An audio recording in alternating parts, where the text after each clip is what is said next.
Samantala, bago ang State of the Nation address ni Pangulong Ferdinand R. Marcos Jr., alamin muna natin ang sitwasyon at pulso ng kanyang mga kababayan sa kanya-kanyang hometown sa Ilocos Norte. Naroon ang ating kasama si Audrey Villena ng PTV Cordillera. Audrey? Magandang hapon, Char. Nandito tayo ngayon sa Lawag City, Ilocos Norte, ang home province ni President Ferdinand R. Marcos Jr. at inalam natin ang kanilang saloobin kaugnay sa sona ng Pangulo. Matulungin at maaasahan. Ganyan ilarawan at ipagmalaki ng mga taga Ilocos Norte si Pangulong Ferdinand R. Marcos Jr. Gaya ng mga mangingisdang sina Benjamin at Santos na agad nakatanggap ng tulong pinansyal mula sa pamahalaan matapos manasala ang bagyong Emong. Anila, hindi sila pinabayaan ng mga Marcos pero hiling nila ang karagdagang tulong at gamit pangisda. Kaming mga mangingisda, may parang yung may ayuda na yung Fisher Box, binibigyan kami ng pera. Ang hiling namin kay Presidente, kung sana bumaba ang mabibili dito para yung mga kailangan pang araw-araw. Sige, may kumakid daw mga mangalap pa ma'am ki dahil pagkalapang mga rama. Uray la kumam iso timaitin na.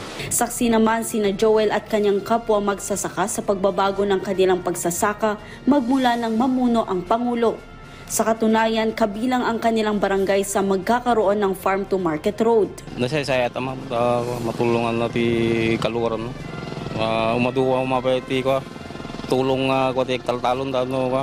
Lubos din ang pasasalamat nila sa paglulunsad ng Benteng Bigas, meron na program. Hanggang kumontra na 20 pesos per kilo ang bagbaga. Kaya't nilang kumamit ng maamuman no anak may tulong daga kami nga manalon.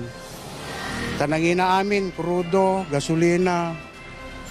Amin, ma'am. Samantala, pabor naman ang isang transport group sa isinusulong na Public Transportation Modernization Program, ngunit hiling din nila ang konsiderasyon sa kanilang tradisyonal na jeep. Problema nilang unay, dito dumaning may panggap iti modernization.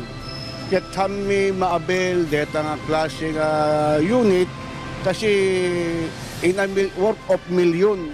Ang 49-year-old na Ilocano naman na si Tatay Patrocinio, masasabi niyang ang Pangulo pa rin ang the best president. Nakikita niya umano sa kanyang administrasyon ang mga nasimulan ng kanyang ama. Agisapay ko mata kolejay. Agpaypayso nga maraming dikijay naikuha na nga programa ti gobyerno kayo. Ilan lamang sila sa mga nakuhanan natin ng reaksyon dito sa Ilocos Norte. Sa ika-4 na sona ng Pangulong Marcos Jr., iisa ang hiling ng iba't ibang sektor. Yan ay ang mapaunlad pa ang kanilang pamumuhay sa tulong ng Administrasyong Marcos. Para sa Sona 2025 ng Integrated State Media, Audrey Villena ng PTV.